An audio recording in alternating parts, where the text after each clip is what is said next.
ડીસાની શિવનગરની Vrindavan society પાછળ જુગાર રમતા 3 ઇસમો ઝડપાયા। ડીસા શહેર ઉત્તર પોલીસ સ્ટેશનના પોલીસ સ્ટેશન જુગાર કાયદાનું ઉલ્લંઘન। ડીસા શિવનગર વૃંદાવન સોસાયટીની પાછળ જુગાર રમતા 3 ઇસમો ઝડપાયા। ડીસા શહેરના નોર્થ પોલીસ સ્ટેશન વિસ્તારમાં ગઈકાલે 3 વ્યક્તિઓ જાહેરમાં 3 પત્તી જુગાર રમતા ઝડપી પાડવામાં આવ્યા।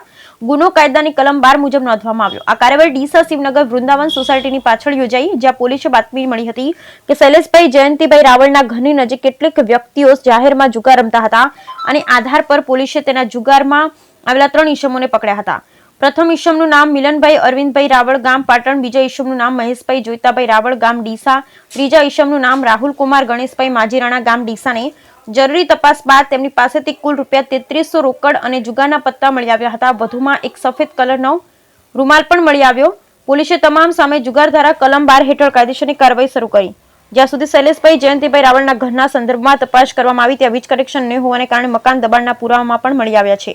આ કાર્યવાહી ડીસા નોર્થ પોલીસ સ્ટેશનના ASI Jayantibhai Dharmabhai, head constable Pravinbhai Manabhai, police constable Narendrakumar Khemjibhai અને પોલીસ કોન્સ્ટેબલ કરશનભાઈ રત્નાભાઈ સહિતના પોલીસ સ્ટાફ દ્વારા કરવામાં આવી હતી। બ્યુરો રિપોર્ટ ભરત ઠક્કર, ડીસા બનાસકાંઠા।